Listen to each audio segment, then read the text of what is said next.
Okay, hi everyone. Welcome to our weekly American Musar community gathering.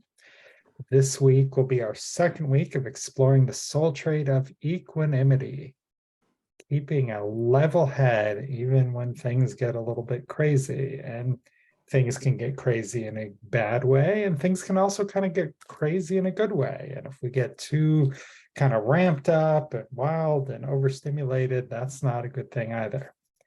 But first, we will begin as we always do with a short meditation. So please relax, close your eyes, settle into your chair, and take in a deep breath through the nose and hold. And exhale through the mouth and hold. And inhale through the nose and hold. And exhale through the mouth and hold. And if thoughts should come into your head, just observe them and let them pass, like watching a car pass by on the road. Now is not the time for solving problems. Right now, all you need to do is inhale through the nose and hold, and exhale through the mouth and hold. And on your next inhale, say to yourself, Shema. And on the exhale, listen. Shema. Listen. And Shema, we're listening deeply, without judgment, without offering advice. In Shema, we are listening with an open heart. Shema. Listen.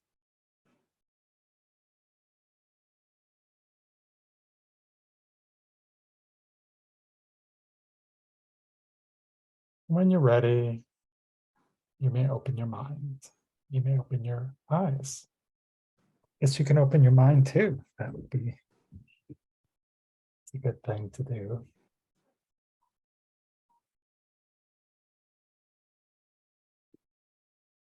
Hey, Linda. Hello, Stephanie. Welcome.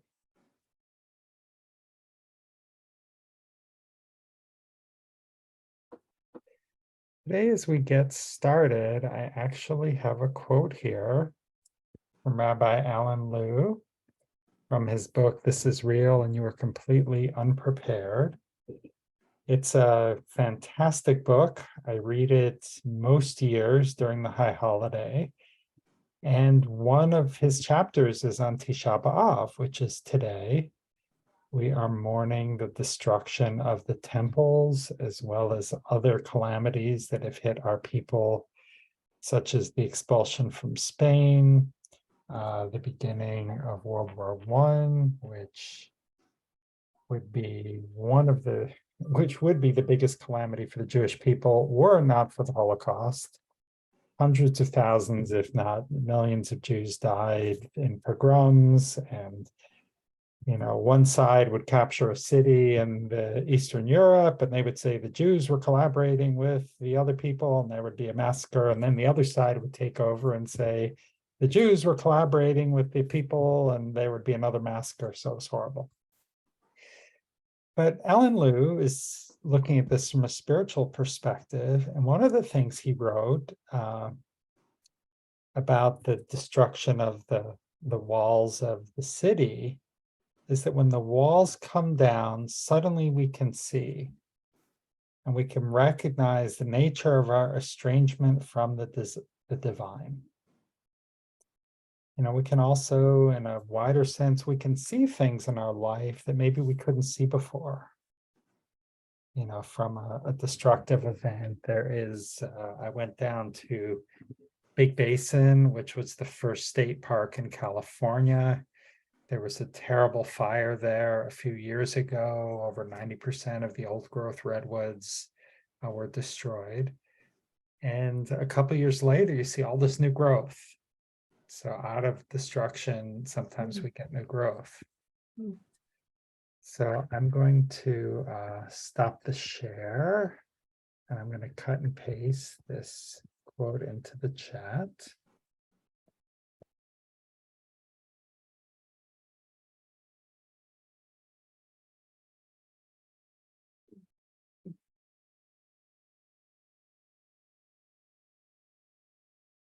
So I'd like to know what this brings up for you. Is this something you agree with, disagree with? What does this spark for you as it relates to your own life?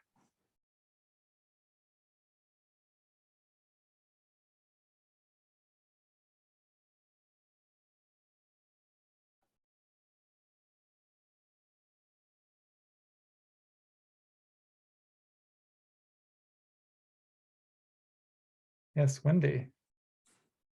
I like this quote, and it brings to mind, we're going to go to Israel next year. And Rabbi Nina Perlmutter, who's a rabbi in the area here, she comes and she talks sometimes. So she asked me to take a photo of the Women's Gate, and I don't remember the name, so I have to ask her. The Women's Gate at the wall. And so I was thinking, the walls come down, and I thought, or maybe you find the gate that you can go through that relates to you. So, women, they're different than men. We have different issues. And through the years, different ways of dealing with not being able to be recognized and do things so much. So if you find the gate that you're supposed to go through, that would be kind of exciting. But I still think walls coming down is great too, when the walls came down. Thank you.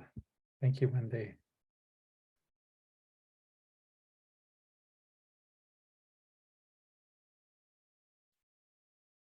Any other thoughts? And if not, we can move on to another topic. Okay, Frank. Yes, it's kind of I think it's in range. We are taught that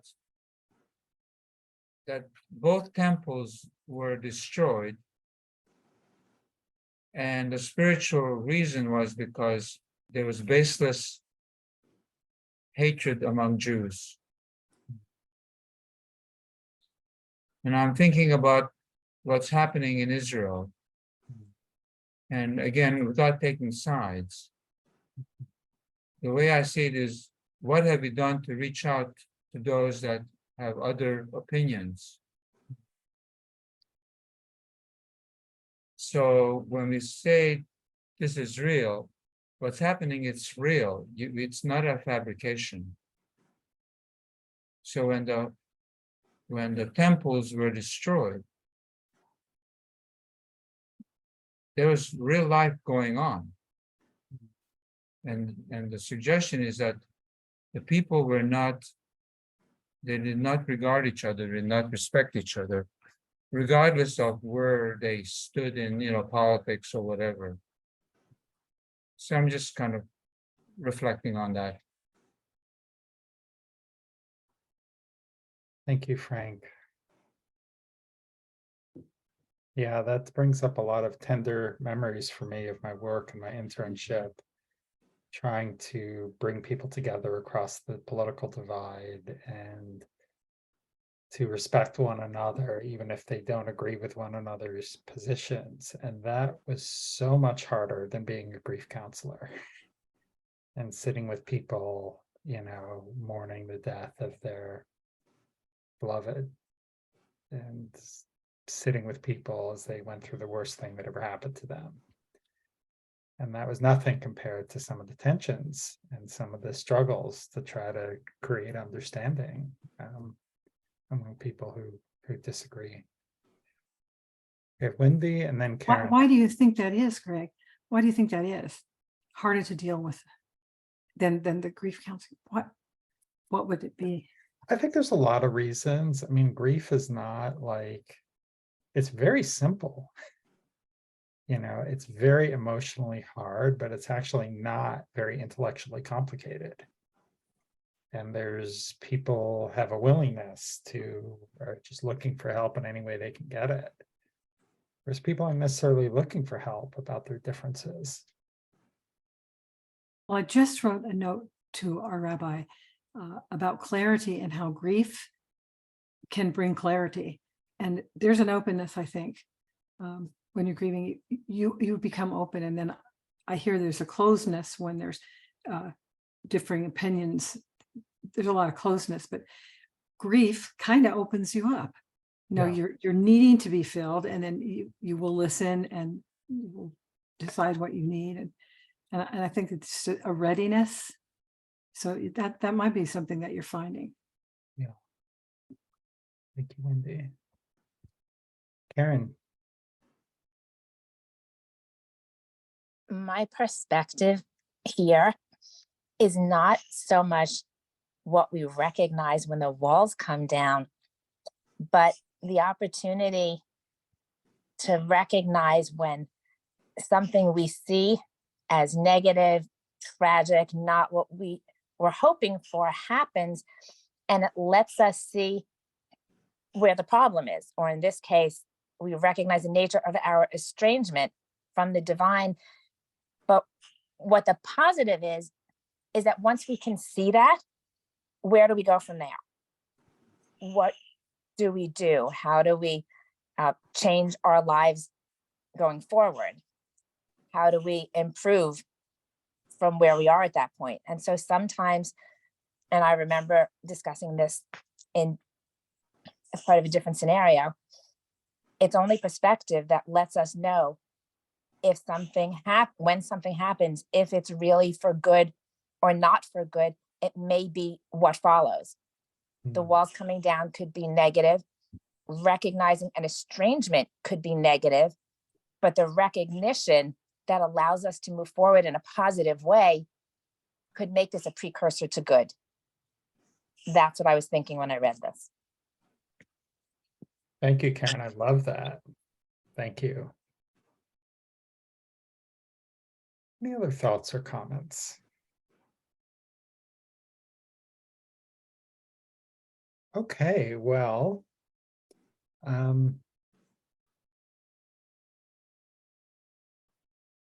as I'm thinking about our transitioning into equanimity, I want to come back to this idea. Rather than speak to it, let's just look at a little bit of content.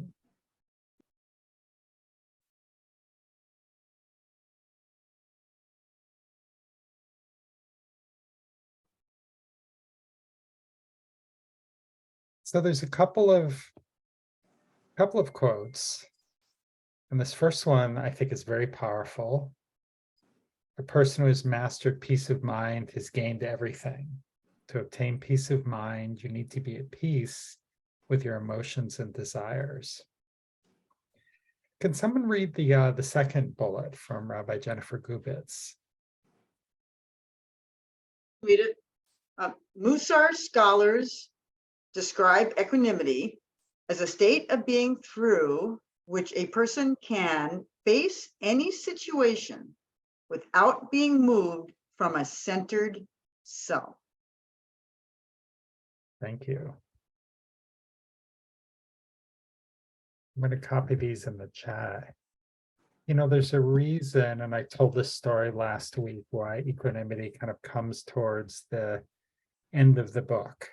And when I first started studying Musa, I'm like, equanimity, yes, that's what I need. I'm so stressed. I'm so like all over the place. And I started reading like quotes like these, and I just was confused. I'm like, what's going on here? You know, this almost didn't make any sense for me. So maybe we'll start with the first one. What does it mean to be at peace with your emotions and desires?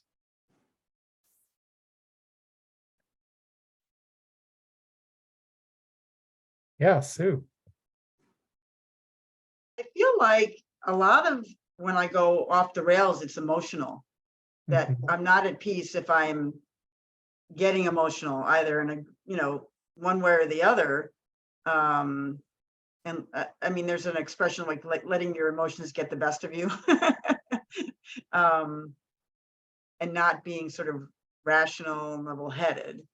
Although I mean, emotions are also good, but I think the idea is that at peace, I guess, is the key word.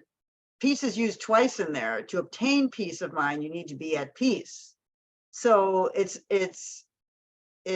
me, that means that to be okay with those emotions, and that the emotions are not taking you to a place where you're not at peace.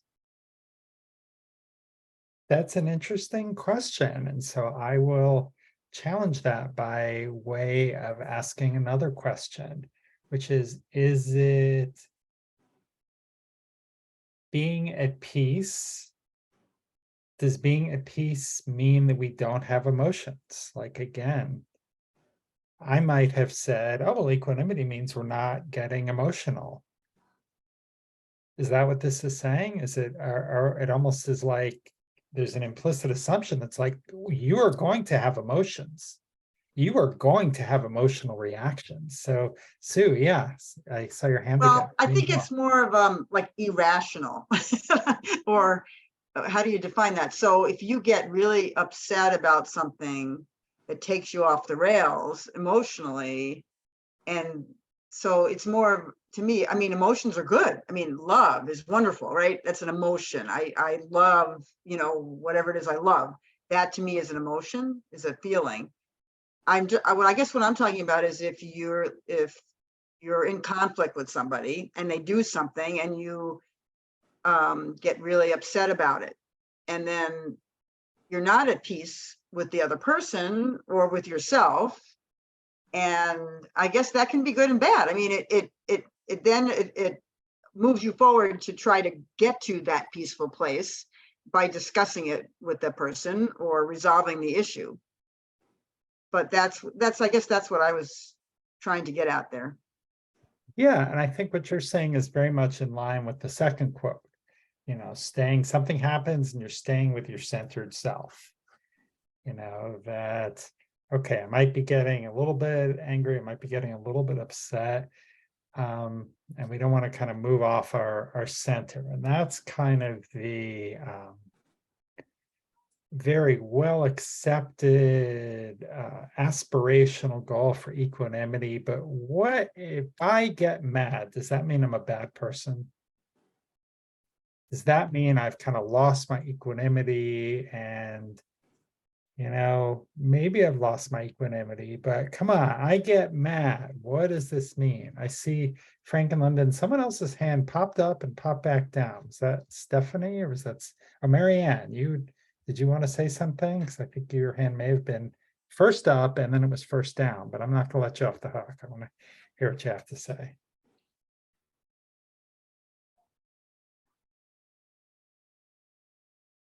So I spend a lot of time fighting with my emotions. And I think to be at peace with my emotions, I need to know that I'm going to have them, and just be aware that they're there, and maybe breathe or something, but don't fight with them, because then I think it just makes it worse.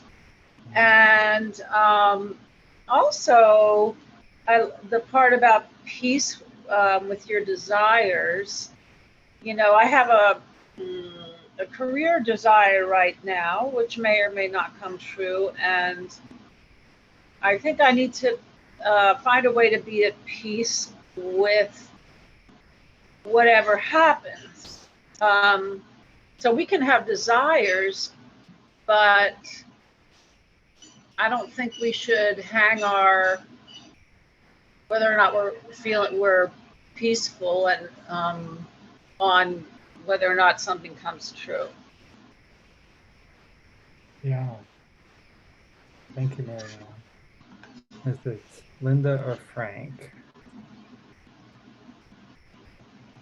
when I am annoyed with another person, I'm aware that I want to control how they are. I want them not to be the way they are.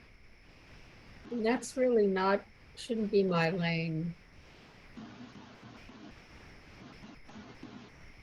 I don't know if that came across the way that I meant it to, but annoyance is that you want the other person to change. And that may not be wise. It came across as very enlightening. I don't know if that's how you want it to come across or not, but it's very like enlightened to be like, yeah, it's not my job to change other people. And if I'm getting annoyed at them and wanting them to change, that's my issue, is getting all hung up on wanting them to change. Yeah, very wise. Thank you. We have Stephanie and then Wendy. Okay, well, I think getting angry sometimes and letting out steam is warranted.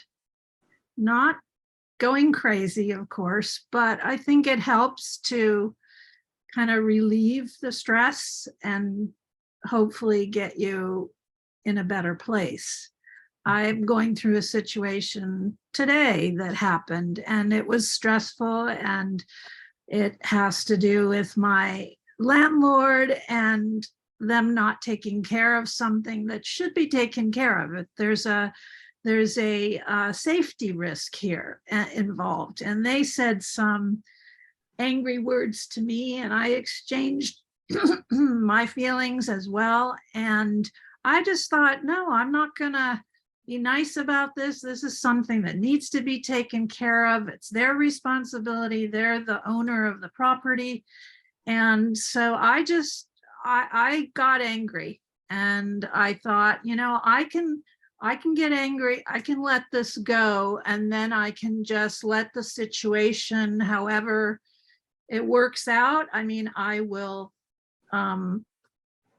be okay with. But I said what I felt needed to happen, and that's all I can do. But I usually would have gotten so angry, I would have just gone somewhere and maybe eaten a huge big ice cream cone or something, taken it all out on my body. But I love to play ping pong, and I went to play ping pong, and that helped get some of that energy out.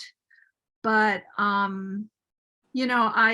I feel angry about the situation, but there's not much I can do about it. So I'm going to maintain my peace of just feeling that I'm going to be okay in this situation, and it's the landlord's responsibility. So I have to go by whatever they end up doing. So, but I think it was good to let out the steam. I feel a little less bothered, and tomorrow's another day. Yeah. Anyway. Thank you. And I'm gonna just remind us all of the spectrum of equanimity, because we could be so like, all right, we're going to stay centered, and I'm not going to like let myself get angry, and I'm just going to mash it all down and eat ice cream. And that's where we just can get kind of oblivious or ambivalent, or it just gets internalized. I thought Stephanie's description of that is, I'm going to just internalize it all and take it out on myself. And I'm not going to, because I don't want to be mad. I don't want to lose my cool. And that's too much equanimity. But the other side is kind of what Sue was talking about also. So we don't want to just completely lose it and wreck the furniture and throw a chair through the window of our apartment to show the landlord, how serious and mad we are. And that's not good That's not good either.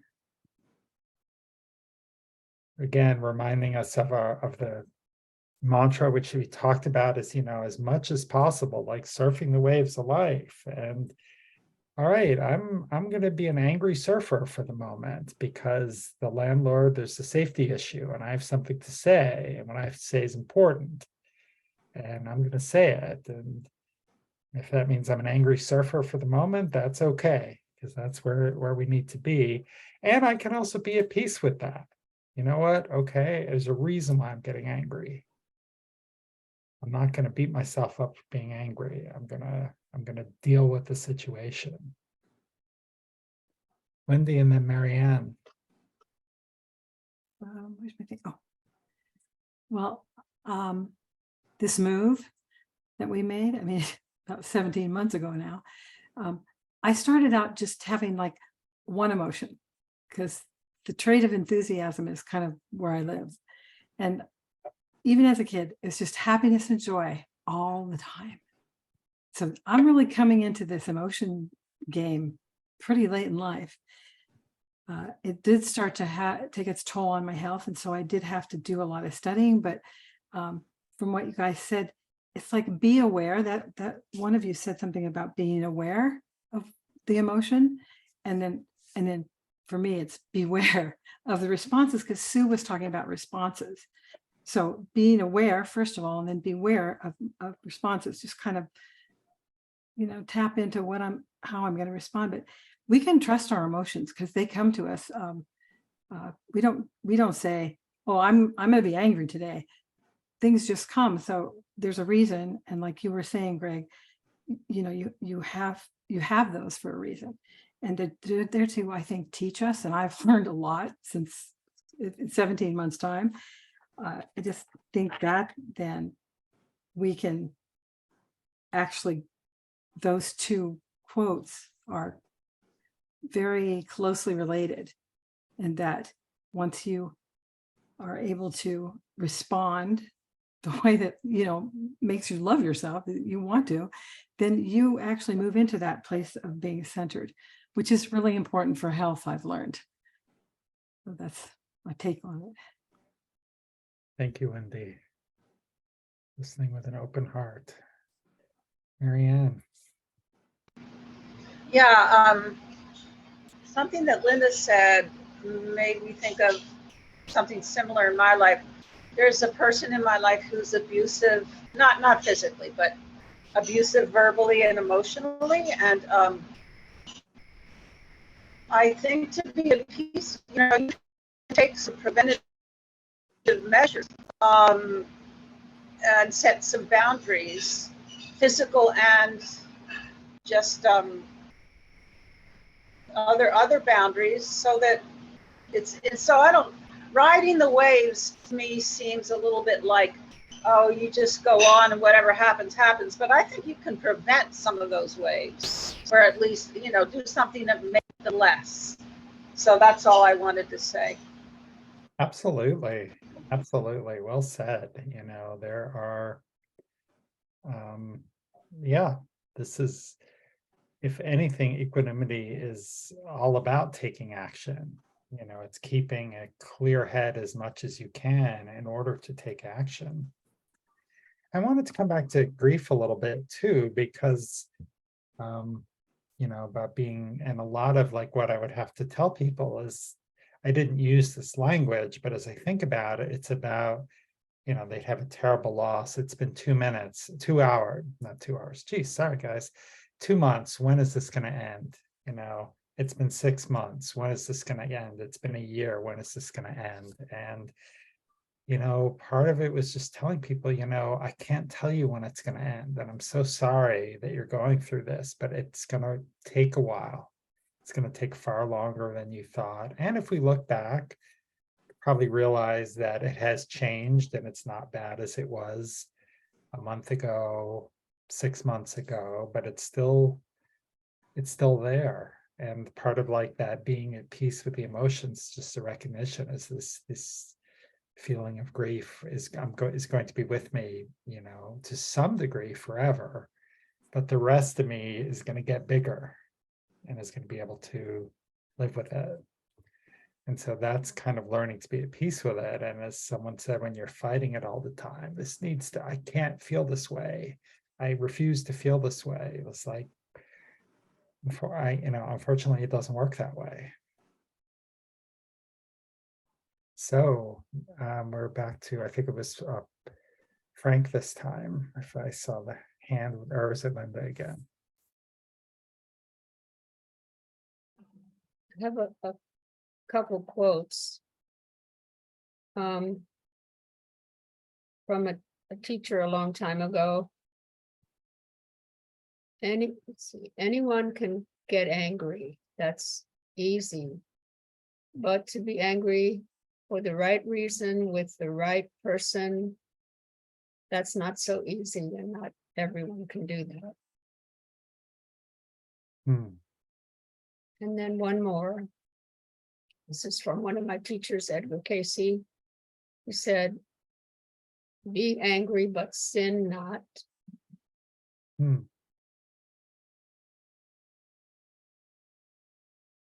I don't really know what that means, but I like it, and I think there's something there. What do people think that means? I think there is something there. Yeah, Sue.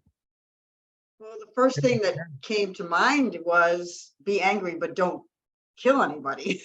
I mean, we see that so much in our culture, that what do people do with their anger? They go shoot people. I mean, I don't know, that's very simplistic, but that's what it made me think of. Yeah, that's one very extreme example. And sometimes, in Musar, we will bring up the extreme example to help illustrate the point. Don't get much bigger sin than shooting somebody. Carrie, what are your thoughts? I like your haircut, by the way. I'm sorry. I like your haircut. Oh, it's very Yeah, humid. me too. I didn't cut it. It's just very humid here. Oh, okay. I also had that don't kill anybody thought, but also the other thing that came to mind was don't say anything hurtful. Mhm. Don't be angry, but try to be civil about it Mhm. and not hurt somebody physically or emotionally. Yeah. Yeah, as we talked about when we were looking at silence, like saying things can be extremely hurtful.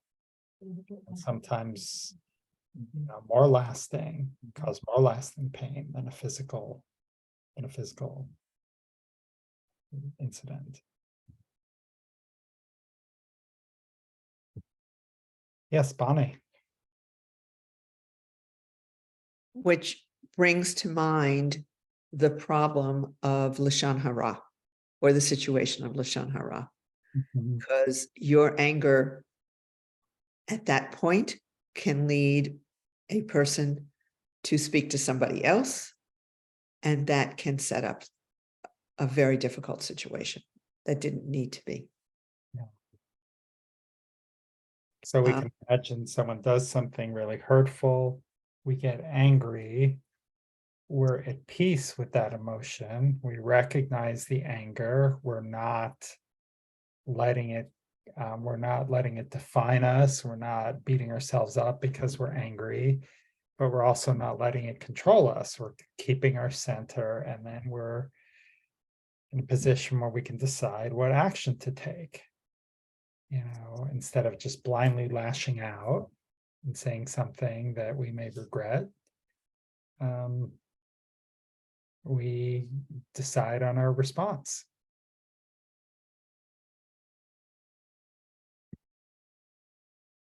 All right, well, let's, yes, Sue.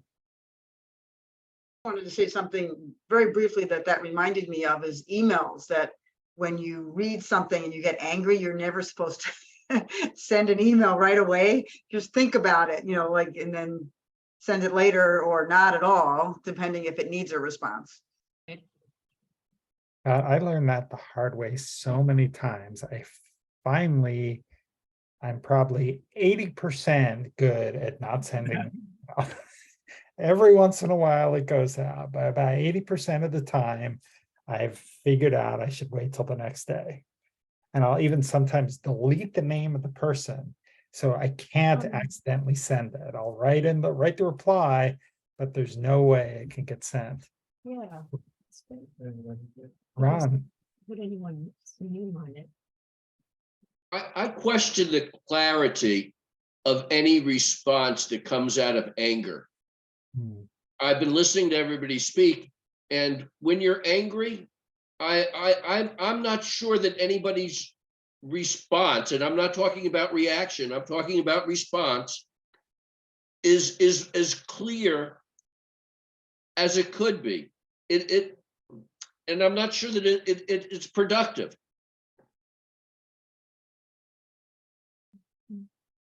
good question. Thank you, Ron. Bonnie.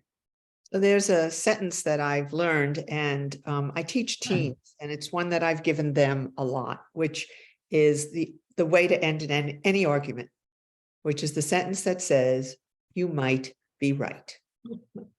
In your mind, that person is 99.9% wrong, but there's that one little thing, and it ends an argument. Well, one of the conflict resolution mantras that I learned was, no one will care what you say. No one will care about what you say until they see that you care about them. Until they see that you care. So, Wendy. And then Oh, we're going I was just going to point out that when Sue talked about not sending that email right away, and then you, Greg, said like wait for the rest day, we can apply the soul trade of patience to anger, and it'll help us. So that's a good one. So if you know you're angry, but you have a lot of patience, then you can apply that. That's all. I just like to look for those applications. Well, that is a perfect segue into our next segment and for our breakout group. So I've cut and pasted into the chat, and you might want to cut and paste this onto like your own document, is a little summary of a bunch of different soul traits, because you can look at these as like when something happens and you're out of equanimity, it might be which soul trait is out of balance that's causing you to lose your equanimity. Or conversely, it might be what soul trait could you apply to help you regain your equanimity? And so what we're going to do, and I will share my screen here.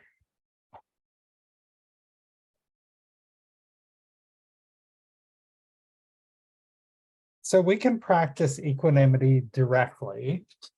And what I mean by that is meditation. Like if people meditate, they tend to stay calmer, they tend to stay more balanced throughout the day. So it just gives us perspective. It helps us kind of be our true self and be less reactive. So one way to practice equanimity is meditation. Or you can work on equanimity indirectly, which is working on another soul trait that disturbs your equanimity. You know, you're always getting impatient.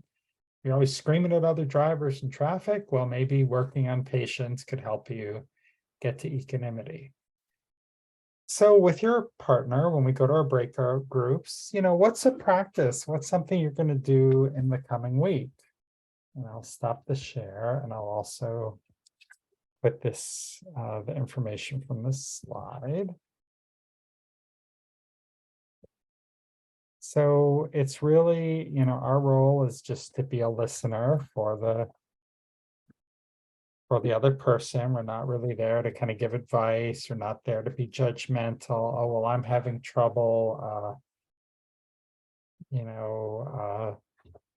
Someone says something and it makes me really upset, and I never say anything, and I walk around upset for the rest of the week. Okay, we don't want to be judgmental, and maybe their practice is, oh, I'm going to speak out a little bit more. I'm going to say something, you know, and that'll help me maintain my equanimity. I'll need to maintain my equanimity as these cats start fighting off in the distance. That always bothers me. So I'm going to pause our recording. All right, hello everyone, welcome back. Well, we had tried to give everyone a nice juicy chunk of time today, which may not have been enough anyway, but how are those discussions? And does anyone have any practice that they'd kind of like to share, something they're going to be focused on in the coming week? Or you may not have talked about that at all, but something else. Yes, Oh. Sue and Bonnie. You're on. So, oh, you want to go, you go first. Go ahead. It's okay. Oh, You got your we were hand in up. the same, Sue, we were you in go the same first, then room. Bonnie. We were in the same room. It was lovely. Okay, so what I'm going to work on personally is I really resonated with the comment, and Bonnie remembered who it was, and now I forgot again, about eating ice cream when you're upset, just stuff it in or whatever. So, oh, Stephanie, okay. So, and I had a situation where I kind of drank a lot of wine and ate ice cream because I didn't get my feelings out. That was last week when I was on vacation at my in-laws, which it was great, but you know, there were problems. And instead of addressing any of the problems, I just did that. So what I thought this week, actually, when I have more issues is I'm going to either talk to a friend or write it in my journal. You know, what feelings are coming up for me, you know, why am I feeling angry or upset or out of balance? And so that's what I'm going to try this week. Great, that's a great practice. And let me ask you, Sue, what soul trait would you say that's practicing? You know, Bonnie brought up humility, which I thought was good, and it seems to apply to everything in terms of figuring out, you know, what I'm reacting to. Also, patience, I think, is a good one too. Yeah, we don't want to have too much patience. You know, we gotta take action and do some writing. Wonderful, Bonnie. So I had a situation with my 20-year-old grandson who's just finished 8 weeks in Israel, and we had a not pleasant conversation, and I got very angry, and very angry. There was a trigger, and I now know what it is. And I ended the conversation. I didn't scream at him, but I ended the conversation, and I need to go back and apologize. And we need to figure out, it has to do with money, and I have to figure out a better way of approaching him in terms of helping him become more financially responsible. So it was absolutely humility. Yeah. Well, thank you, Bonnie, and good luck with that. And you know, it's so, you know, repair is such an important step. You know, it's kind of related to teshuva, and you know, we have situations with people, and usually they can be repaired. Wendy. Oh, well, my breakout partner and I decided that Musar was something that empowers us both and gives us a lot of strength, courage, particularly the mantra and focusing on traits.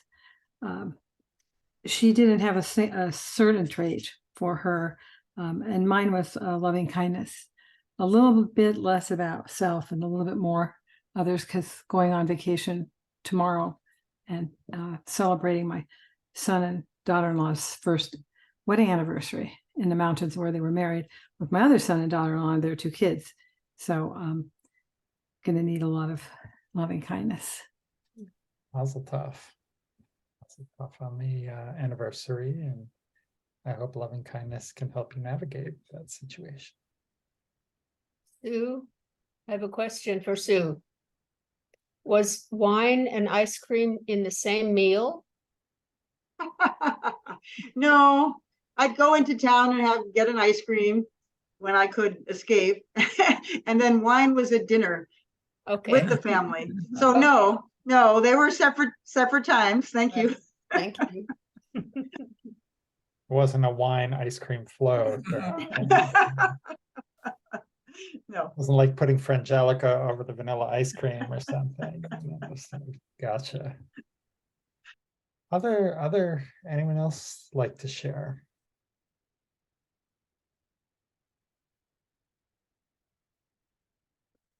I have one more quote that I will share then, which will kind of give us something, a little something to think about. This is from the Baal Shem Tov. Can I have a volunteer to read this?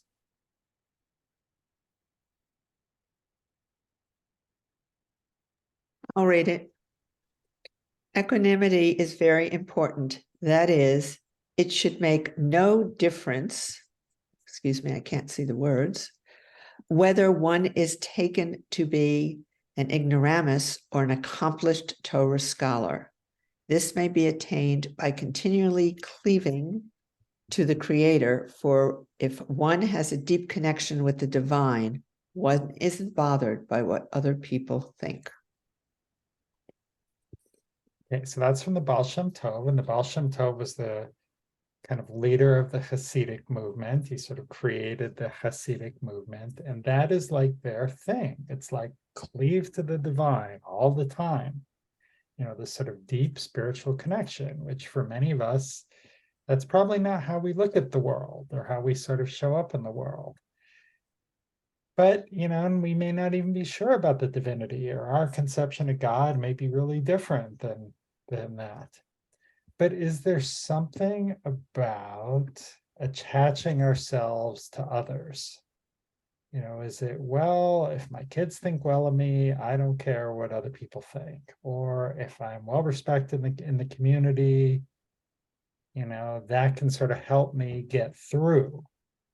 You know, or you know what, if I'm just feeling like, you know, we talked about this idea where if I've got a new Hamsa, you know, I can trust that God is going to be there to hold my hand. You know, I have my little Hamsa bracelet, and you know, sometimes when I'm stressed, I hold on to it. So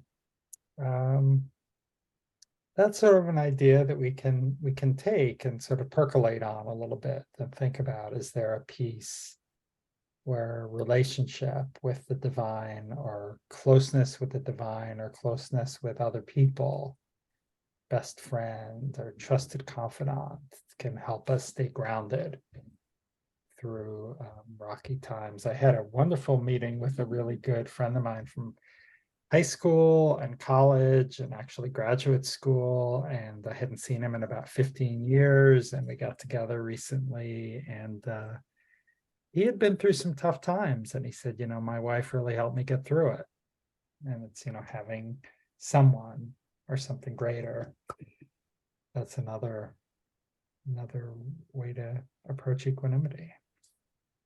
So with that, let us close our eyes. Once again, relax in our chair. And take in a deep breath through the nose and hold. And exhale through the mouth and hold.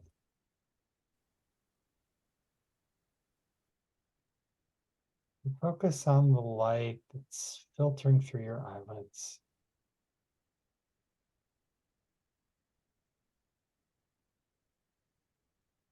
This is the light of our divine spark.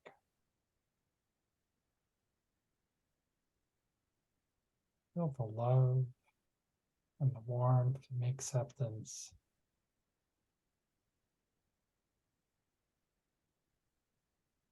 For this part of us, our true self, that is always there.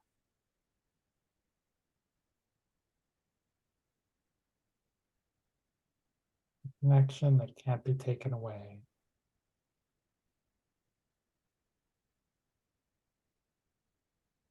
This best part of our humanity.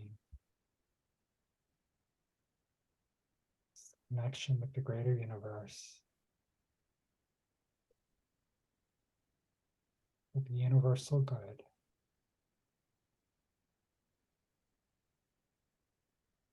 That is always there for us. even when we don't see it.